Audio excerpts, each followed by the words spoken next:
I didn't wake up one morning and realize I was old. It crept in quietly, over years, the way dust settles on shelves you swear you just cleaned. I still feel like the same person inside. The surprise is how differently the world responds to me now. I'm 82. I spent most of my life working as a school librarian. It was a small job by most standards, but it mattered to me. Children came in loud and left quieter. Stories passed through my hands every day. I thought that being surrounded by beginnings would somehow protect me from endings. It didn't. What no one explains is how aging feels from the inside. It isn't dramatic. It's subtle. It's realizing that standing up from a chair takes planning. It's choosing shoes based on stability instead of style. It's noticing that your reflection looks unfamiliar, not because it's worse, but because it no longer matches the picture you carry in your head. I used to move without thinking. Now I think before every movement. Not out of fear exactly. More like caution has taken over, where confidence used to live. I don't rush across streets anymore. I wait for the next light, even if it takes longer. Time doesn't press on me the way it once did, but my body does. There are mornings when I wake up already tired. Not exhausted, just heavy. As if my bones have held too many years and are asking for gentler handling. I stretch slowly, not to feel young again, but to remind myself I'm still here, still capable of small things. Something else changes too. Conversations shift. People start speaking around you instead of to you. At family gatherings, plans are made at the other end of the table. I hear my name used in sentences that don't include me. She probably wouldn't want that. It might be too much for her. No one is being cruel.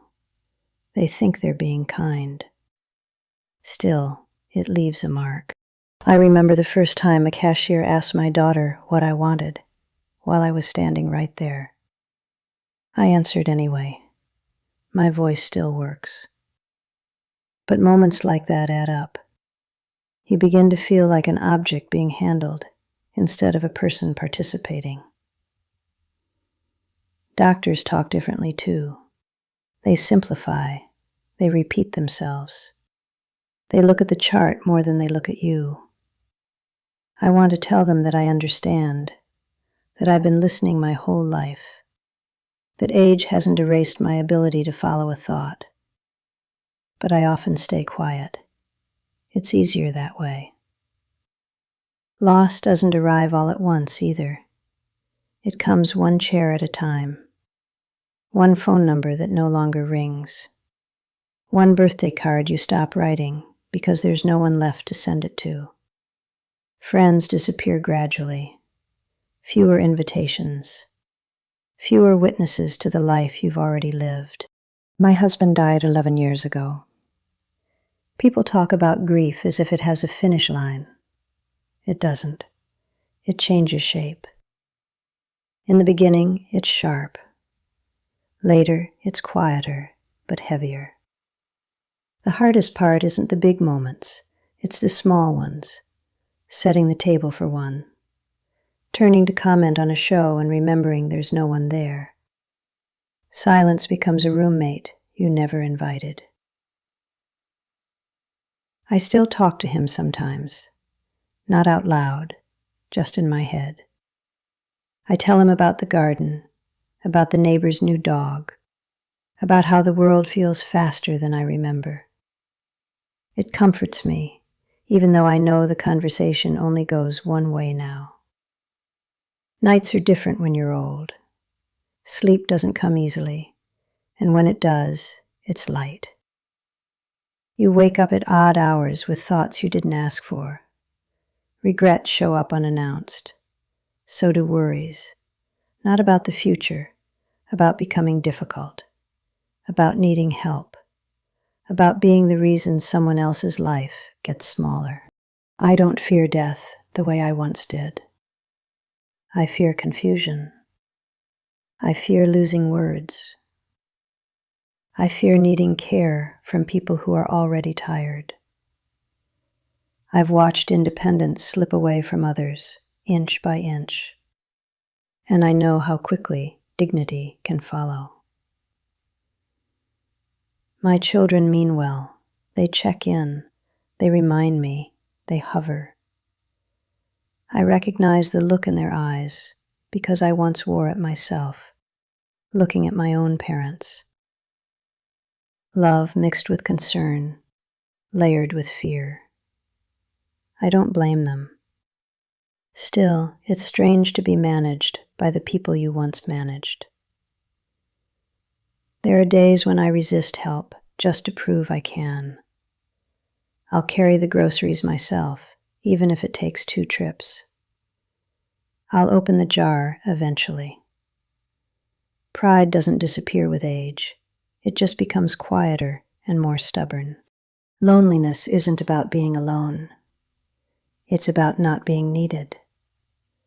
When your days no longer hold responsibility, they stretch out in uncomfortable ways. You fill them with routines, watering plants, rereading old books, watching the same news cycle repeat itself. The hours pass, but quietly. Sometimes I miss being relied upon, being the person others came to with questions.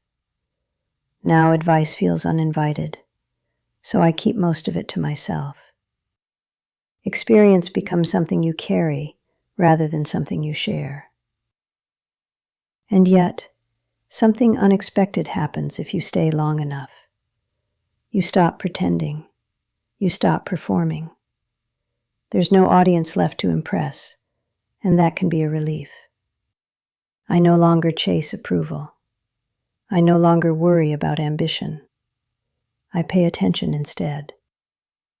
I notice how sunlight moves across the floor in the afternoon.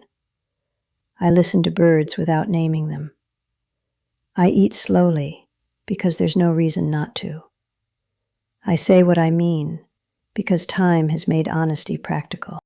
I think about my younger self sometimes. The things I rushed through. The evenings I wasted worrying about what others thought. I wish I could tell her to sit down more often, to look longer, to be less afraid of quiet. I don't feel wise. I feel clearer. Clear about what mattered and what didn't. Clear about the fact that most of my worrying was wasted energy. Clear about how much I loved, even when I didn't say it well. If you're younger and listening to this, don't rush to conclusions about old age. It isn't just decline. It's a narrowing.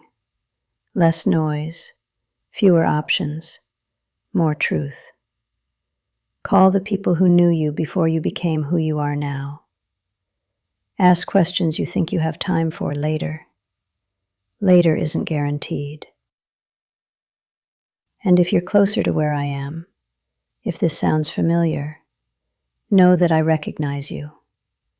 We're still here, still thinking, still remembering, still noticing things others move too fast to see.